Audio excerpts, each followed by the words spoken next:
el canal de Neurocirugía TV. Tenemos día 2 del Congreso de Neurocirugía Pediátrica con director Gris.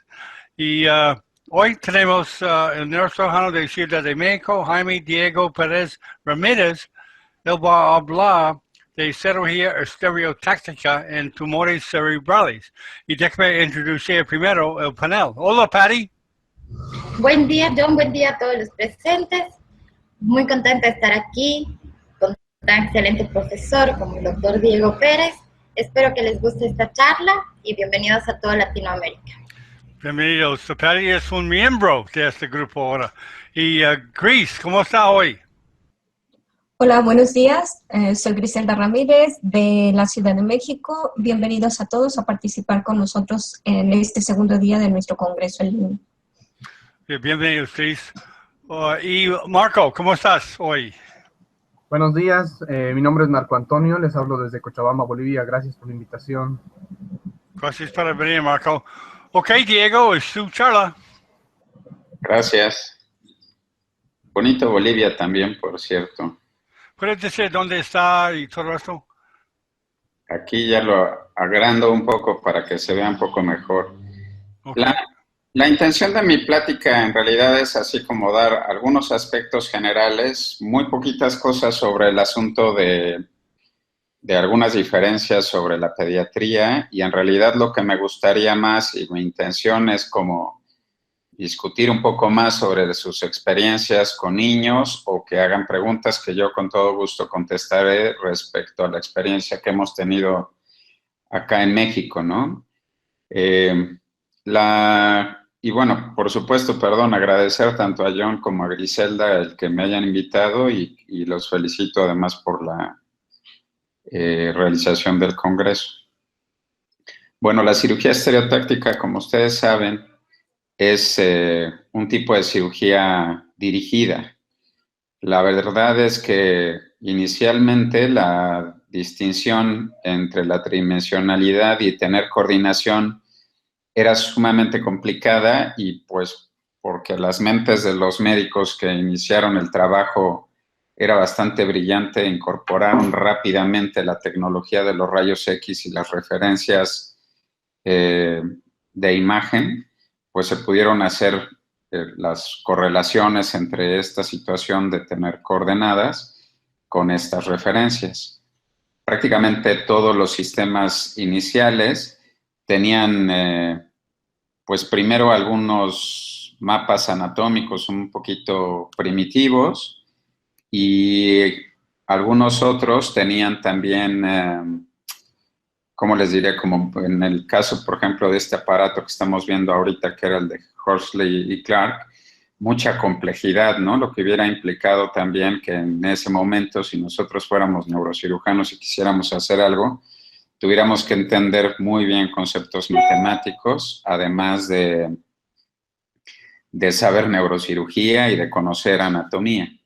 Entonces, la verdad es que el trabajo que hicieron todos los neurocirujanos paulatinamente en diversas partes del mundo, particularmente Chalterbrand y, ¿cómo se llama el otro? Talerac, son los más importantes, creo yo, al establecer los mapas anatómicos con referencias milimétricas para poder establecer un estudio formal y que la gente que se dedicara a hacer cirugía funcional tuviera un conocimiento previo que pudiera después establecer como una base de atención clínica. Una atención especial merece el maestro Lexell, quien en una etapa muy temprana también de la aplicación de la radiación como un método clínico de tratamiento, se le ocurrió hacer ese casco maravilloso, ¿no? Esa cúpula maravillosa que por tantos años ha prevalecido como uno de los sistemas más precisos y más eficientes para el tratamiento de las lesiones, como es su famoso Gamma Knife. Obviamente, en analogía a esto y entendiendo los sistemas que fueron haciéndose después con arco centrado, pues entendió que la capacidad también de los aparatos de radiación con los que contamos actualmente, que son basados en rayos X, podrían ser sujetos también de coordinación por computadoras para poder llegar a algún sitio. Las referencias de comisura anterior y comisura posterior siguen siendo válidas para las lesiones centroencefálicas como referencia y el doble chequeo que estamos obligados a hacer cuando hacemos cirugía funcional. Comprendo que yo soy uno de los promotores, pues, de que se procure utilizar la menor cantidad de referencias que no sean útiles y tratar de volver lo menos complejo posible cualquier procedimiento quirúrgico. Sin embargo, el checar nunca va a estar de más. Entonces, hoy por hoy no tenemos ninguna manera de sustituir la garantía que nos da hacia las lesiones que están muy cercanas al tercer ventrículo y la parte superior del tallo cerebral, si no es con el tomar la referencia de la comisura anterior y la comisura posterior. Ya haré algunos comentarios cuando lleguemos un poquito a la aplicación de navegación sobre a qué me refiero también con esta, tal vez, situación innecesaria de tomar en algún punto estas referencias. Bueno, como ustedes saben, hay muchísimos sistemas. Yo voy pasando aquí las diapositivas y vamos viendo distintos sistemas. En Centro Médico Nacional, siglo XXI, bueno, antes no se llamaba así, solamente se llamaba Centro Médico Nacional, se empezó a realizar cirugía estereotáctica aproximadamente en el año 78, y el que empezó a hacer eso fue el doctor de Anda. Y este doctor de Anda trabajaba con un sistema que aprendió en Alemania, que era el sistema de Mondinger. Basado en ese sistema de Mondinger se hizo el sistema de Leibinger-Fischer, el Zamorano-Duhovny. Y ese aparato llegó en 1992 a los dos hospitales, tanto al Hospital de Pediatría como al Hospital de Adultos, al Hospital de Especialidades allá en el Centro Médico, y sobrevino un cambio muy importante en la utilización de la estereotaxia. Cambió radicalmente la forma en la que nosotros veíamos las cosas, que creo que es el impacto más grande que tiene la estereotaxia, el hecho de que uno pueda planificar con mucho más cuidado, con más detenimiento la trayectoria y disminuir la probabilidad de lesión en los pacientes. Y como este aparato también ya venía con ciertos aditamentos, unos separadores que son idénticos a los rinoscopios de los otorrinos, y también una cánula que es muy similar a los aditamentos que están haciendo hoy, ¿cómo se dice? Improvisados, ¿no? Por nosotros los latinos, con jeringas, como cánulas, pues, para realizar canales de trabajo y poder realizar revisiones y aspiraciones de lesiones. Pues esto cambió mucho la visión, particularmente que yo tenía de la manera de hacer la cirugía. ¿Cuáles son las indicaciones de hacer una cirugía estereotáctica? Pues el que haya lesiones cerebrales profundas, generalmente lesiones muy centrales, diencefálicas. En algunas lesiones donde uno puede discutir si la cirugía es apropiada o no, particularmente aplicable a los tumores de la región celar y pineal, donde, pues, supongo, no sé si en sus países, pero acá todavía siguen discutiendo los oncólogos si es apropiado tener tejido o no, si bastan los marcadores tumorales, si, etcétera, ¿no? O en Latinoamérica, en realidad, resulta muy común el hecho de tener lesiones que se pueden confundir. Por ejemplo, Griselda tiene al menos un par de pacientes que tuvieron abscesos y que habían sido diagnosticados como portadores de tumores gliales de alto grado. Entonces, en los países donde tenemos un grado de desarrollo menor y donde las posibilidades de complementar diagnósticos a veces son menores, pues se vuelve una muy buena indicación el hacer la cirugía estereotáctica para una toma de biopsia.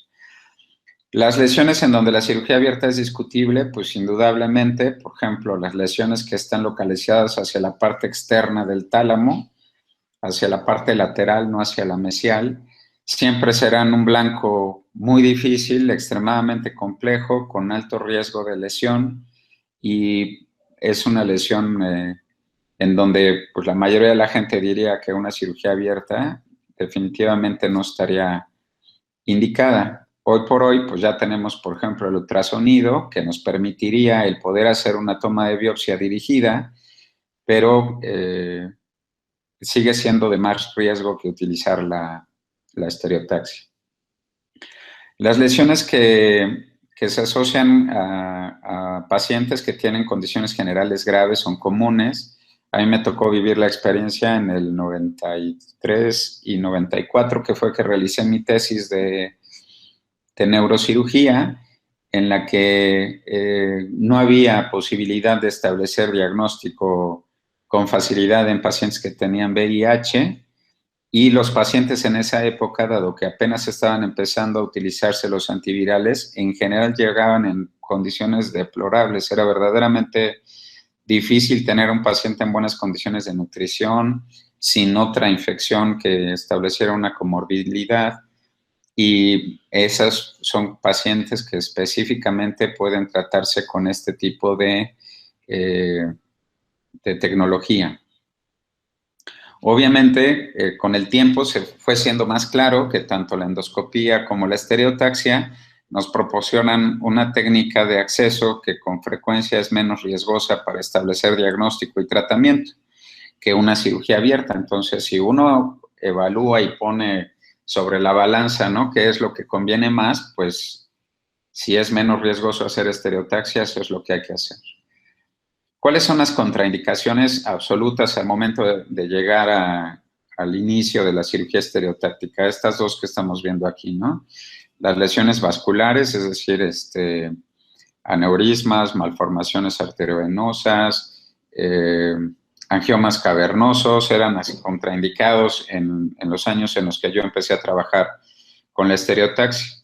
Hoy sabemos que no es real, que dado que se han diversificado las aplicaciones de la estereotaxia con el llegado de la neuronavegación, pues las lesiones vasculares se vuelven un blanco bastante bueno, tanto para tener una trayectoria más segura y más corta, como para la verificación también de puntos donde sabemos que los vasos sanguíneos, por ejemplo, los de drenaje venoso profundo, serán más difíciles de localizar, y esto nos puede dar una garantía de que estamos avanzando en forma correcta. Las lesiones con efecto de masa a mí me parece que deben ser consideradas todavía como lesiones que no deben trabajarse con la estereotaxia. No hay indicación en general. Regularmente las lesiones que tienen gran volumen pueden ser abordadas por medios tradicionales, y las tomas de biopsia regularmente no están indicadas. En condiciones premortem, cuando es imposible realizar un procedimiento quirúrgico, podría tal vez estar indicado el hacer una toma de biopsia, y solamente para fines diagnósticos, si es que por alguna razón fuera indispensable. Pero para mí sigue siendo una contraindicación indudable. ¿Qué ventajas tiene la estereotaxia sobre otras metodologías de trabajo? Pues que tenemos un acceso que es exacto. Prácticamente no hay un método de estereotaxia que nos dé una exactitud mayor de 1 milímetro. O sea, todas son, la exactitud es menor de 1 milímetro. Prácticamente todos los sistemas en la actualidad nos proponen una variación del blanco que es de 0.1 a 0.3 en prácticamente cualquier metodología que utilicemos, cuando lo checamos con un fantasma o cuando se verifica por imagen. Y el tiempo quirúrgico efectivo siempre es más corto. La verdad es que hacer una cráneo pequeña para hacer una craneotomía dirigida, pues sí, reduce mucho el tiempo de cirugía, y el llegar directamente a la lesión, la verdad es que es mucho más conveniente.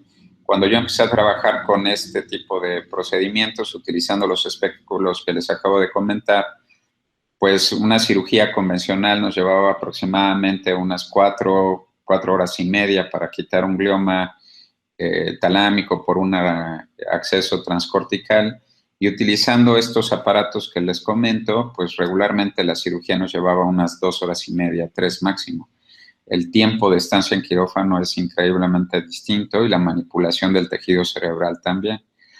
Y bueno, yo no sé si en su entrenamiento les pasó alguna vez con algún médico un poco descuidado, pero a mí me tocó llegar a ver corticotomías que empezaban en 2 centímetros y cuando terminábamos la cirugía teníamos aperturas de 5. Entonces, pues eso implica una posibilidad enorme de lesión que se controla mucho con el equipo de estereotaxia. Entonces, el comentario va con relación a esto, ¿no? En el que reducimos mucho la lesión tisular cuando utilizamos la estereotaxia. Evidentemente, si es una biopsia, pues mucho más que una manipulación por cirugía, pero el guiar la cirugía con estereotaxia también reduce esa lesión. ¿Qué desventajas tiene la estereotaxia? Bueno, pues que alquilarlo o comprarlo es muy costoso.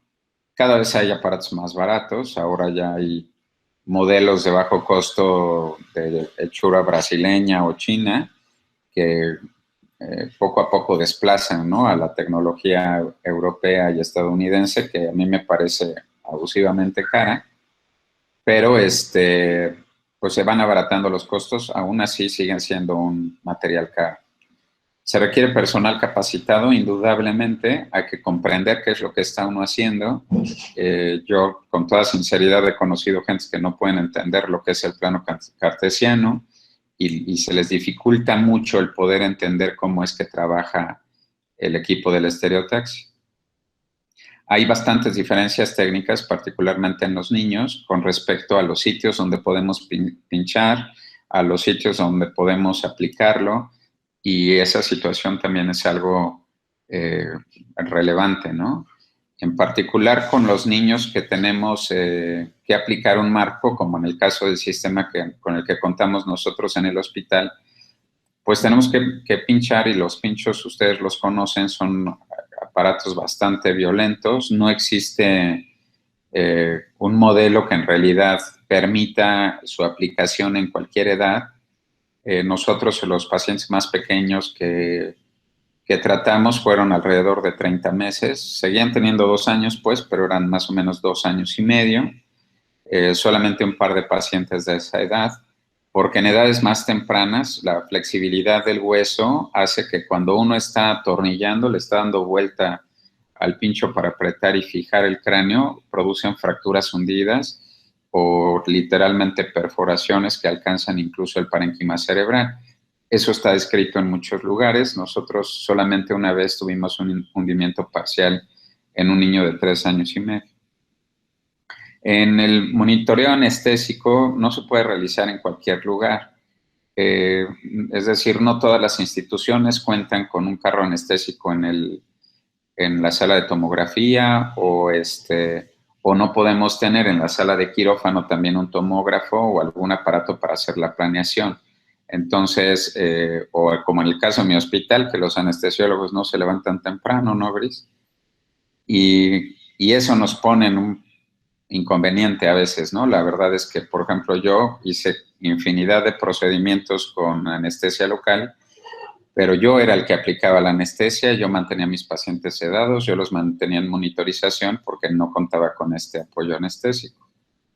Obviamente la variación, entre más pequeño sea el niño, la posibilidad de deformidad en el cráneo o el cambio de volumen y la localización de las estructuras dentro del cráneo varía considerablemente por esa flexibilidad o por el drenaje de líquido cefalorraquídeo, por los cambios vasculares que también modifican la situación espacial del cerebro, y entonces eso impide que técnicamente se haga en niños de menor edad. Claro que los aparatos que utilizan navegación hoy día, que nos permiten hacer orificios pequeños de 2 milímetros con un twist drill y meter un catéter que se ajuste a ese tamaño, nos permiten el ampliar un poquito esta frontera, pero en términos generales, en el 90% de las ocasiones, este tipo de cirugía no es una cirugía que sea factible en niños menores de 2 años, por esa razón. Nosotros tenemos, como decía, un aparato ZD, que es menos conveniente que el Excel, es menos preciso. Su software también es un software menos amigable desde el inicio. Y tenía, para el momento en el que se empezó a utilizar, un menor tiempo de experiencia que el del Excel. Pero sí, tiene el aparato, pues formalmente cuando se construyó ya lo hicieron con fibra de carbono, entonces con un mucho menor peso que los aparatos de metal que se utilizan para los cabezales de CRB, BRB o los Lexel, que tengo entendido ya hay también ahora de bajo peso. La dimensión de los postes son más pequeños, lo que permite una buena aplicación para pediatría, y también tiene mucho menos componentes articulares ZD, lo que favorece la simplicidad para su uso. La verdad es que, pues yo creo que de todos los residentes que pasaron conmigo, que vieron el uso del ZD, probablemente 2 les costó trabajo más allá del tercer procedimiento el utilizarlo, pero después de 5 o 10 procedimientos, absolutamente todas las personas que están en contacto con un ZD aprenden a usarlo. Entonces, a mí me parece que es muy sencillo de entender, bastante fácil de aplicar. En realidad, el cerebro del cirujano es el que tiene que cambiar, en el sentido de que haga bien su planeación en dónde va a poner los postes para que su blanco no quede fuera del lugar. Esta es una foto de los primeros, el primer software que tuvimos, que ya nos daba una imagen. Vean la reconstrucción, pues no tiene que ver absolutamente nada con los programas que conocen los jóvenes que nos están acompañando y que ya les tocó la era de la reconstrucción de superficie por la suficiencia de las computadoras. Cuando a mí me entregaron esta computadora, todavía no existían las Pentium. Entonces, pues obviamente no podían procesar la imagen de una forma apropiada, y como sea, nos permite distinguir muy bien el efecto de volumen de superficie del cráneo y las dimensiones de la lesión.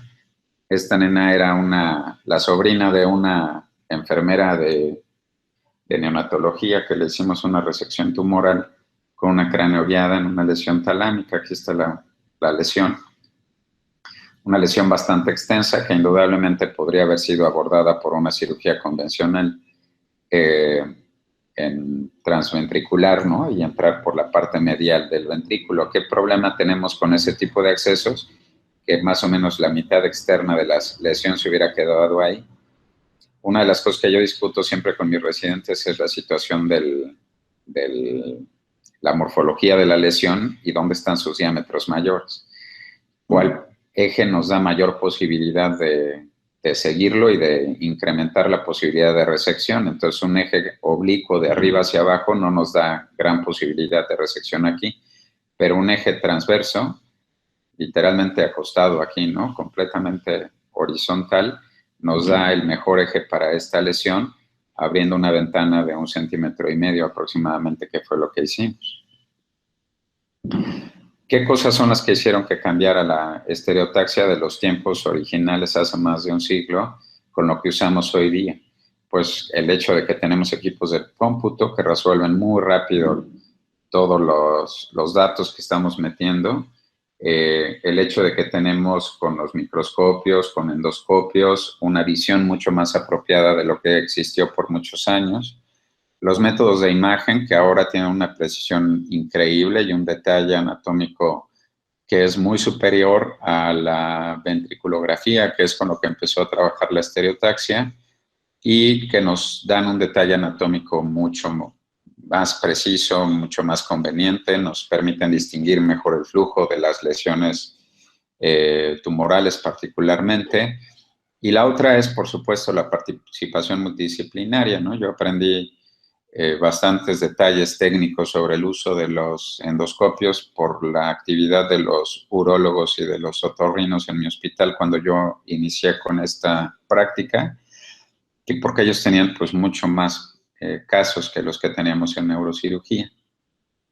Y en la forma en la que se abordan algunas cosas también, que nos ha podido permitir el que hagamos ciertos detalles técnicos con el manejo de los pacientes, como por ejemplo una buena sedación en lugar de una anestesia general en todos los niños. Estos son datos de una tesis que realizó ya hace 8 años un cirujano pediatra egresado de nuestro hospital. Hizo el análisis de los pacientes en los que teníamos el expediente completo, que no había duda ni de laboratorio, ni de imagen, y que teníamos los datos de seguimiento también. Como ven, la mediana de edad es de 7 años, pero sí teníamos niños pequeños, como les había comentado, de 2 años. En nuestro hospital se atienden pacientes hasta los 17, este dato de 15 es inexacto, hasta los 17 llegamos a atender. ¿Qué dificultades tenemos particularmente en niños, sobre todo cuanto más chiquitos son? Ustedes saben que embriológicamente el ventrículo tiene más flujo, persisten vasos sanguíneos con un flujo ligeramente mayor también en algunos sitios periventriculares o se hacen ectasia las venas más fácilmente en esos sitios que en pacientes adultos, y hay que tener mucha precaución en no tocar sitios que sean muy cercanos a la pared, procurar penetrar hacia la lesión aunque estés muy cerca del ventrículo, más por el parénquima que por el ventrículo mismo. El volumen de las estructuras en los niños siempre es más pequeño. Entonces, eso reduce el espacio físico en el que se encuentran las mismas fibras que controlan el movimiento o que producen pues algún otro control en un volumen más pequeño. Entonces, utilizando en forma inapropiada los métodos, aún sean estereotácticos, siempre tenemos una posibilidad de producir más daño. La localización de las lesiones que nosotros tratamos en el estudio que hizo nuestro residente, como ven, normalmente era con predominio profundo. Con el advenimiento de la neuronavegación, probablemente esta relación no sea tan clara como lo fue al principio. Esta estadística yo la traigo para que ustedes vean cómo indudablemente nosotros seguíamos la indicación que era en ese momento de la guía, que era que las lesiones profundas se debían tratar con este método y las superficiales con una cirugía abierta. Sin embargo, esta relación, como les digo, ha cambiado. Probablemente ya se ande por ahí de un 60% en hemisféricas y un 40% en profundas, no porque disminuyan las profundas, sino porque se amplió la aplicación en las lesiones que son hemisféricas. Los diagnósticos, como ven en esta tabla, perdonen por lo cargado que está, espero que sí se alcance a leer, pero tiene una variación extensa. No es una situación extraña que haya muchos diagnósticos distintos si estamos considerando que las lesiones pueden ser del tallo cerebral, pueden ser de la región, de cualquiera de las inmediaciones de las regiones diencefálicas o de los hemisferios. Sin embargo, quiero resaltar bastante la situación de que incluso hasta un quiste dermoide fue biopsiado con estereotaxia, lo que pues, seguramente podrá decir alguna persona que lo que no teníamos era un buen método diagnóstico, y en efecto así era. Esta lesión se tomó la biopsia sin tener resonancia magnética y no hubo manera de diferenciarla en preoperatorio. Y un niño que tiene una lesión muy bizarra grande, que fue diagnosticado como carcinoma de plexos coroideos, cuando no tenía el volumen que normalmente tienen esas lesiones. Entonces, yo creo que alguna vez escuché pues una plática en uno de los congresos latinoamericanos donde criticaban al médico por el tipo de lesiones que habían biopsiado o que se habían operado con estereotaxia. Y yo, pues sinceramente creo que el diagnóstico no define el procedimiento. La indicación la hace la localización y el criterio del médico para salvaguardar la seguridad de su paciente. Entonces, si consideran ustedes que tiene que usarse para una MAP, disculpen, un procedimiento estereotáctico, por mí está perfecto. Eso es exactamente lo que debiera ocurrir. En el caso de esta lesión isquémica, era una lesión que se tomó en fase subaguda, con clínica un tanto confusa por los familiares que no tenían manera de darnos un dato más preciso, y como sea, pues se llegó al diagnóstico de la lesión. Se pensaba que era un absceso, perdón. Muy bien, entonces, la abreviatura, el DNT, quiere decir déficit neurológico transitorio. DNP quiere decir déficit neurológico permanente. Entonces, como ustedes ven, el presentar un déficit neurológico transitorio es una situación común. Estos datos están señalados particularmente o se presentaron, perdón, particularmente en forma más frecuente en los niños que se les tomaba biopsia del tallo. Regularmente esas lesiones no cumplían al 100% con una de las contraindicaciones de la estereotaxia, que es el efecto de masa.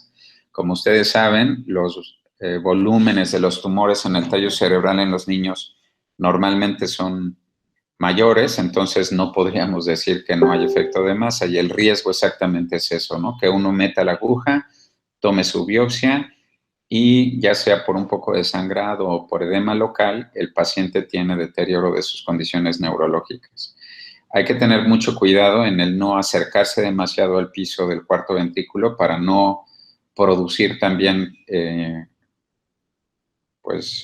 un efecto local importante que afecte la formación reticular y que haga que nuestro paciente pueda caer en coma. Afortunadamente con nosotros no hubo nunca esa situación, ¿no? Pero es algo que yo estoy obligado a decirles porque en la literatura aparece como un problema frecuente. Entonces, el porcentaje global se refiere al total de todos los procedimientos que se realizaron con estereotaxia, y esto es el porcentaje relativo de estas complicaciones respecto solamente a las 17 complicaciones que presentamos. Si nosotros hacemos una propuesta, pues, de estimar el riesgo de tener un déficit neurológico cuando hacemos una biopsia por estereotaxia y lo dividimos entre los que tienen lesiones del tallo y otras localizaciones, como ven, pues el tener una lesión en el tallo cerebral lo que da es un riesgo relativo muy alto. Tenemos un OR de 4, lo que implica que más o menos por cada 8 pacientes que tratemos vamos a tener ya un paciente con esta complicación en el caso particular de las lesiones del tallo cerebral. Entonces, debe ser algo que se debe anticipar al familiar. Generalmente esta complicación, que es el déficit neurológico focal, es transitorio, entonces hay que anticiparlo, hay que dar la información para que la gente esté enterada.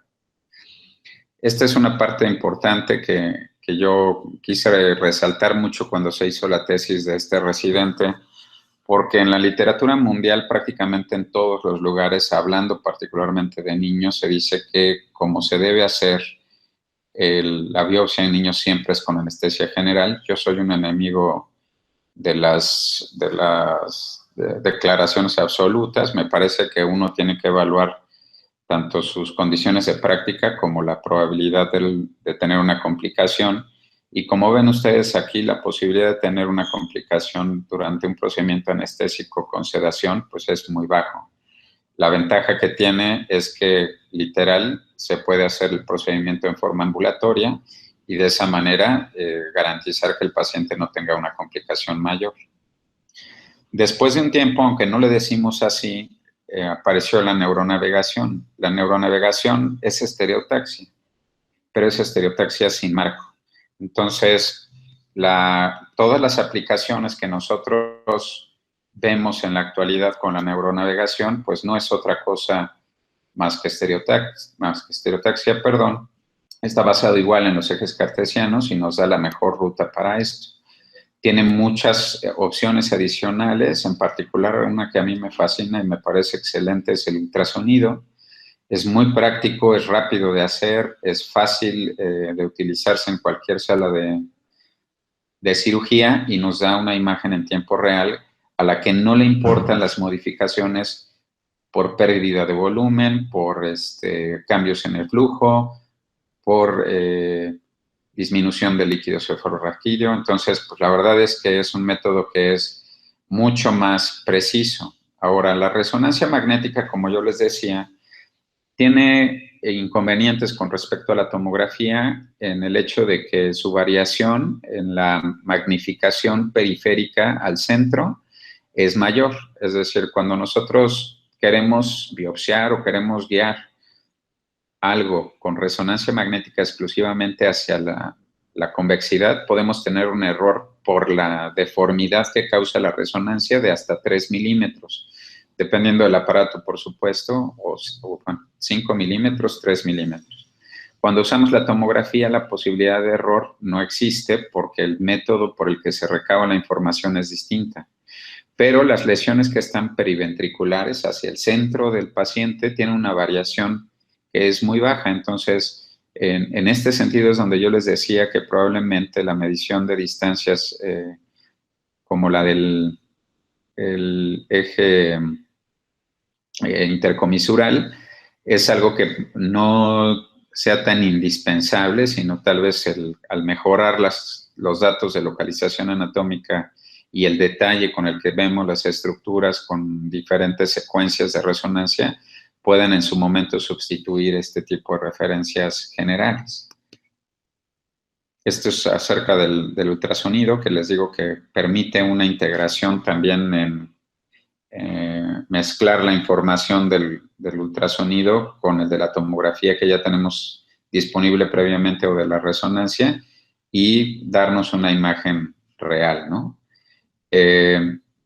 Con esto, yo lo único que quiero resaltar es que al tener una guía ultrasonográfica o por imagen, como en el caso de la imagen de la derecha, con los infrarrojos y el instrumento, pues hacemos más aplicaciones hemisféricas y eso nos explica por qué hay mayor aplicación hemisférica hoy por hoy y no como antes, ¿no? Esta es una sala como la quisiéramos tener todos. Nosotros no tenemos más que disponible nuestro bracito para la detección de los infrarrojos y tenemos un buen microscopio, un pentero que nos permite correlacionar también las imágenes que se pueden inyectar con el navegador y lo que queremos es tener un resonador, pero eso difícilmente se va a dar como en muchos hospitales de Latinoamérica. Hice una revisión de cómo está la situación de las publicaciones de estereotaxia o de navegación y las aplicaciones neurológicas representan hoy por hoy menos del 20% de las publicaciones de estereotaxia o de imagen de navegación. En los 90s, que fue cuando yo empecé a trabajar con esto, representaban al revés, el 80% de las publicaciones, todo lo que hacía neurocirugía. Ahora hasta los ortopedistas, como esta imagen, utilizan esto para hacer planeaciones y para reconocer las lesiones. Estas son las aplicaciones exclusivamente de navegador en 3 años, en los 3 primeros años que utilizamos. Estaban un poco ofendidos en el hospital porque estaba diciendo para qué fue que utilizamos la neuronavegación en estos casos. Ya lo están viendo ustedes aquí. El software nos da una posibilidad de identificación de estructuras y de reconstrucciones que es muy diferente a la que les enseñé en la ocasión previa. Nos permite planeación con mucho mayor facilidad de biopsias en sitios distintos. Este paciente tenía una enfermedad anoxisquémica que había dejado secuelas, pero también tenía una enfermedad neurológica difusa, entonces tuvimos que tomar biopsias de diferentes sitios. En este caso están tomados una trayectoria violeta, una azul corta para el occipital y 2, una para el temporal y otra para el frontal hemisféricas. Entonces, como ven, tiene posibilidades de aplicación múltiple. Nos sirve para guiar cráneos, aunque no sean lesiones que sean profundas y que nos puedan confundir en el sentido de no verlas, pero nos ayudan a identificar cuando ya estamos cerca las estructuras vasculares. Entonces, aquí, por ejemplo, lo usamos para definir la localización exacta de las carótidas y cómo se comportaba el nervio óptico para no lesionarlos cuando estábamos operando al paciente. Entonces, la aplicación no es diagnóstica en el sentido de tomar la biopsia, sino es diagnóstica para prevenir el daño de estructuras circundantes y proteger la integridad de nuestro paciente. Y la opción que nos da la navegación, que sigue siendo estereotaxia, el mismo plan se llama así, ¿no? iPlan Stereotaxy, es tener diferentes planos para que podamos reconocer, orientar al familiar sobre dónde está la lesión, qué complicaciones posibles tiene, y pues obviamente yo lo digo con toda sinceridad, no vuelve mejor a ningún neurocirujano con experiencia la estereotaxia. Eso está probado en diversos estudios que se han hecho a nivel mundial, pero a los residentes los vuelve sin duda mucho más orientados mientras están operando con nosotros. Entonces, su valor en la enseñanza es considerablemente mayor de lo que la mayoría de las personas han hecho referencia hasta el momento. Yo, de hecho, creo que es una herramienta que no es un simulador, pero se acerca a él y entonces nos permite que los residentes comprendan.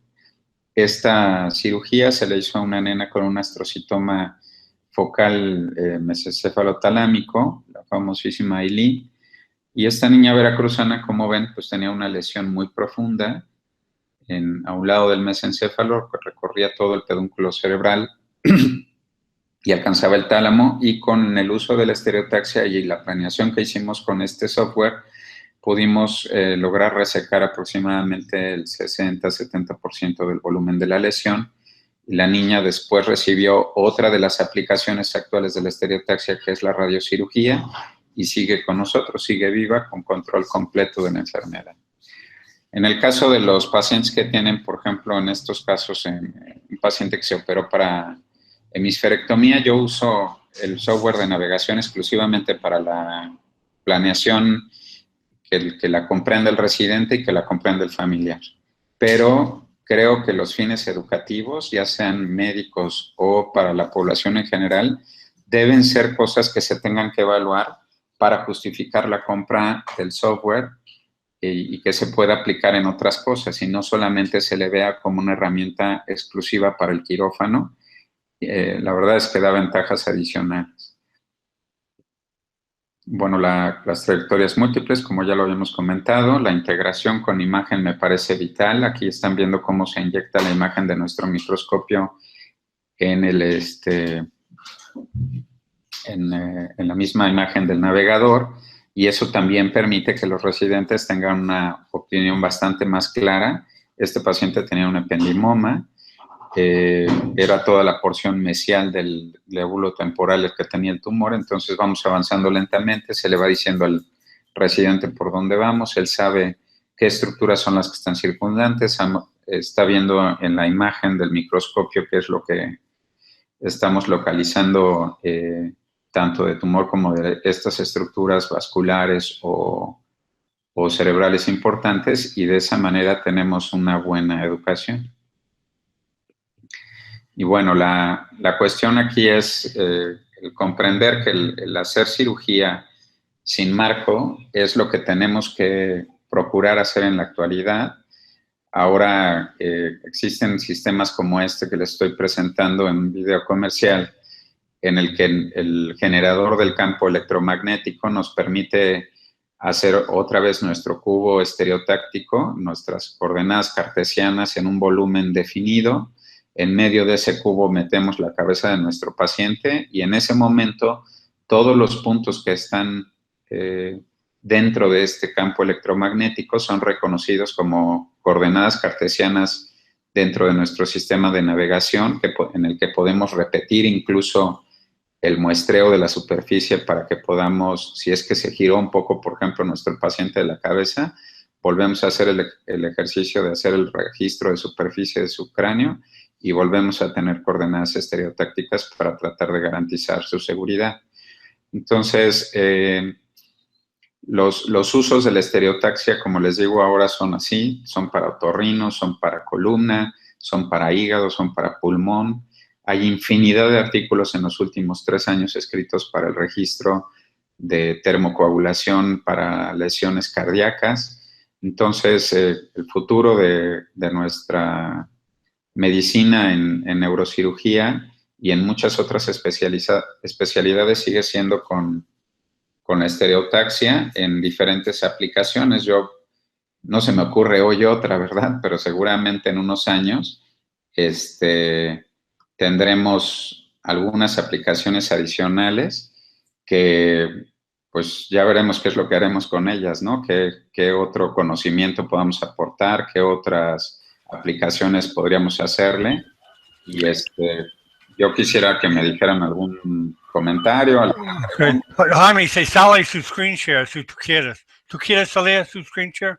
Ya Okay. me salí, porque ya me quería salir, sí. Oh, ok, lo siento. Yo no sé si quieres o no. Ya, en efecto. Oh, ok. La plática estaba planeada a propósito con una duración no tan larga para que tuviéramos más oportunidad de comentar opiniones o que si tienen preguntas técnicas yo con todo gusto las pueda contestar con relación a la experiencia que tengo y que podamos hacer algo un poco más dinámico. Bueno, muy bueno. Bien presentado, buen slides. Muy interesante, yo creo, para los neurocirujanos y para todo. Ok, vamos a ver la discusión para los neurocirujanos. Griselda, Erika. Aunque sea saluden. Ok, yo creo que es muy interesante el curso. ¿Tiene preguntas? Y Luis acaba de llegar también. Hola, Luis. No, los estaba viendo por la página de neurocirugía.tv, pero me acabo de conectar a través del link. Especialmente felicitar a Jaime. Nos conocemos desde hace algún buen tiempo y pues muy enriquecedora para nosotros. Yo recuerdo haber utilizado por primera vez un equipo de neuronavegación 4 en Melbourne, en Australia, y todavía utilizábamos discos magnéticos para cargar las imágenes y era un relajo completo porque llegaba el paciente, ya podrás imaginarte, pero a final de cuentas, bueno, ha progresado tanto y ahora con la posibilidad de la navegación con equipos electromagnéticos es fabuloso. No he tenido la oportunidad yo de usarlos, pero he visto en algunas otras presentaciones que la cuestión práctica de la disponibilidad de estos equipos es fabulosa y lo que pueden aportar también. Entonces, pues un excelente trabajo y ojalá el progreso de la tecnología nos ayude a mejorar también el pronóstico de nuestros pacientes.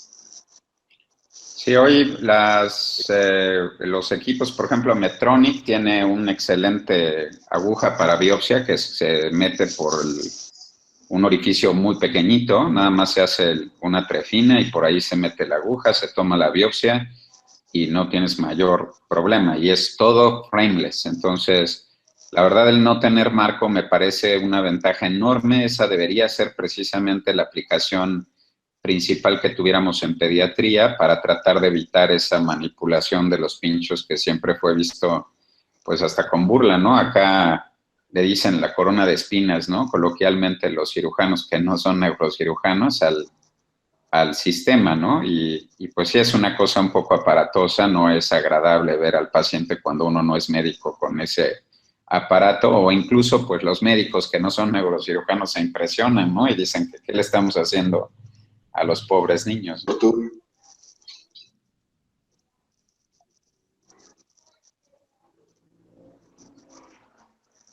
¿Alguien más? Tú, Erika, aunque sea que nos digas que ya quieres tener uno en tu hospital. Ok, lo siento, me mute.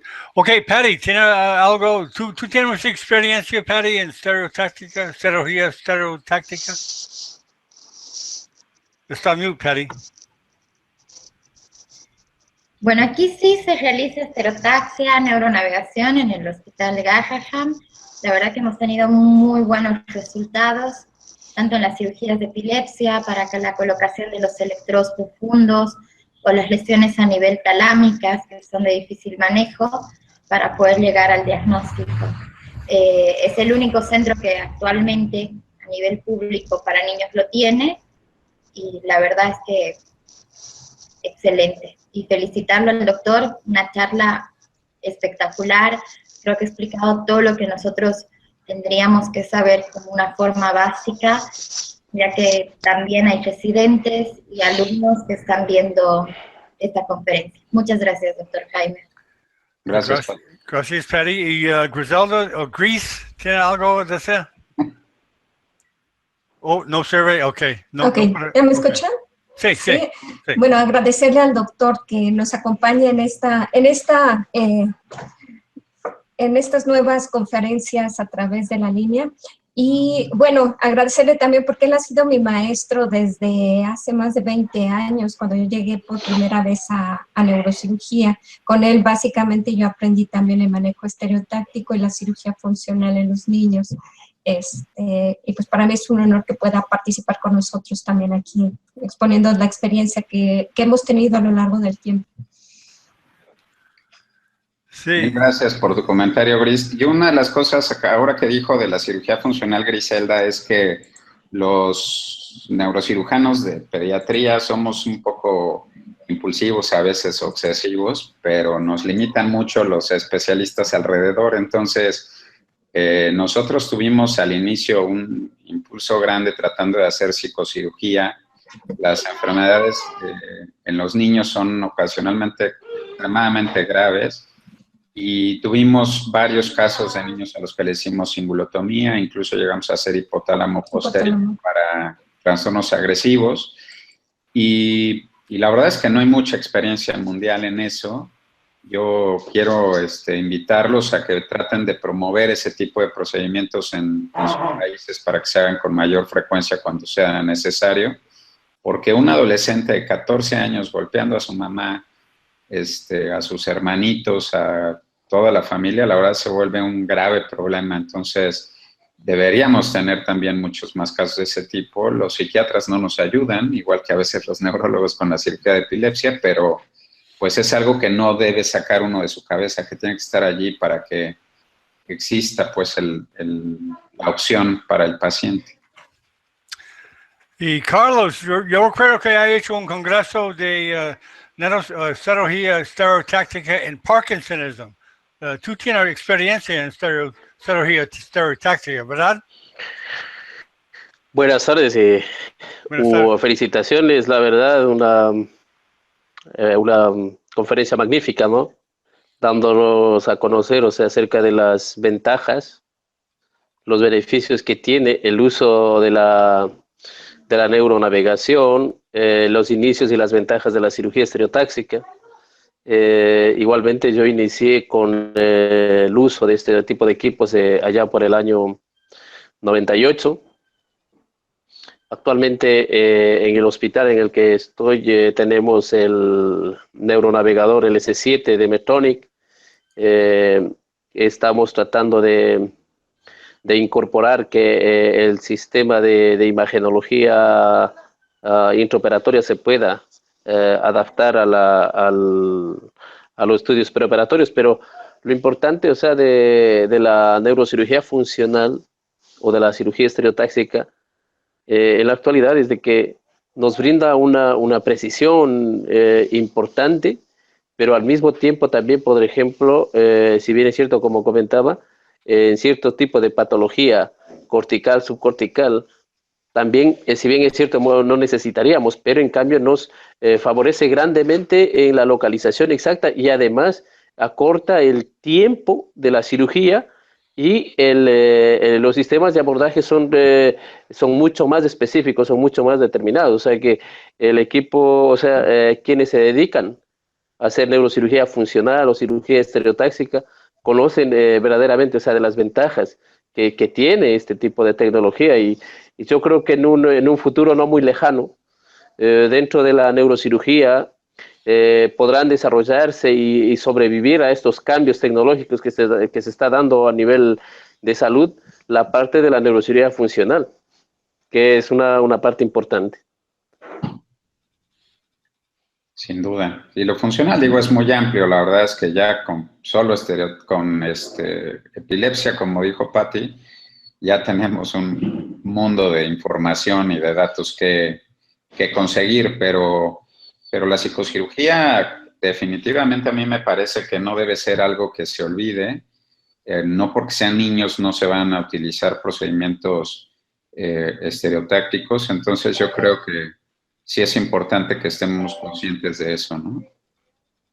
El gran problema que tenemos es, como comentabas, o sea, la colaboración que hace falta de parte de neurología, de parte de psiquiatría, Yo no sé si el problema se da porque de pronto piensan que van a perder pacientes al ser que esos pacientes sean tratados por el neurocirujano. Yo creo que debería eso, o sea, llegar a que los profesionales de esa rama lleguen a entender que el manejo de esas patologías es conjunta, es multidisciplinaria, y que al contrario de que nosotros tras el tratamiento neuroquirúrgico, esos pacientes no van a quedar en neurocirugía, o sea, esos pacientes van a regresar a sus consultorios, van a regresar a sus centros sanitarios. Afortunadamente, en la ciudad de Quito, en un hospital privado, hemos levantado una unidad de neurociencias y vemos que por el momento los psiquiatras están trabajando, tienen mucho ímpetu de querer desarrollar esta parte de la neurocirugía funcional y son quienes más vale han solicitado ver unos 2 o 3 pacientes si es que hay la posibilidad de hacer un tratamiento psicoquirúrgico o no. O sea, en ese aspecto me quedé sorprendido, al contrario de lo que comúnmente suele ser. O sea, que nos quedamos, o sea, tenemos un cierto tipo de abstención. Pues ojalá y se dé. Así es, esperemos. Ok, ¿otro comentario antes de terminar del panel? Sí, me gustaría felicitar al doctor Diego Pérez por su excelente plática, muy ilustrativa. Y en su experiencia, ¿qué tipo de lesiones, hablando prácticamente de tumores, han causado mayor controversia o mayor morbilidad para usar la técnica por estereotaxia en cuestión de biopsia? Indudablemente lo más peligroso es el tallo y como comenté en la plática, ¿no? Los que más se nos complicaron siempre fueron los niños con lesiones en el tallo cerebral. Eso puede llevar también a una discusión como de 1 hora, ¿no? De si está indicado o no hacerlo, de si tendríamos realmente que tener ese tejido o no. En nuestro hospital, como tú sabes, tenemos colaboración con los oncólogos, un laboratorio de investigación celular ahora y de investigación genómica, en donde consideramos muy importante el tener la biopsia precisamente para correlacionar marcadores tumorales, tanto genéticos como de superficie celular, con la respuesta que van a tener al tratamiento. Ya son protocolos que se están llevando en diferentes partes del mundo y que en la actualidad ya tenemos a través de los oncólogos un acuerdo de colaboración con un hospital en Ámsterdam y a través de otros laboratorios de investigación, pues con otros hospitales en diferentes ciudades de Estados Unidos para intercambiar la información y obviamente pues se hacen publicaciones locales acá dando los marcadores. Entonces, a mí me parece que independientemente de que tengan un riesgo ligeramente mayor los niños con lesiones del tallo, sí necesitamos información para saber más de la enfermedad. Y, por cierto, aprovechando la situación de que es estereotaxia, todavía encontré en los últimos 3 años artículos que hablan sobre la aplicación de semillas radioactivas para lesiones del tallo.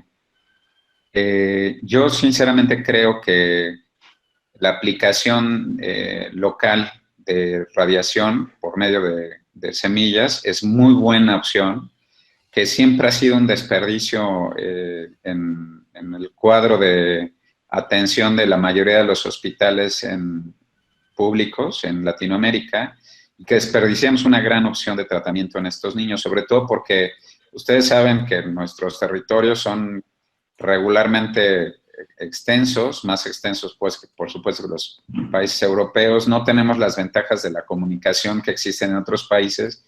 Entonces, si tenemos un paciente que vive en la sierra de Veracruz y le pongo yo un catéter con semillas radioactivas para tratamiento, ese niño va a completar su tratamiento con radioterapia sin necesidad de quedarse aquí, ¿no? Y no depender de quién sabe quién, que no puede tenerlo en una casa aquí en México. Y me parece que es una excelente opción. Digo, ya conocí una parte de Argentina que está todo súper lejos, entonces igual podrían tratarse pacientes allá así.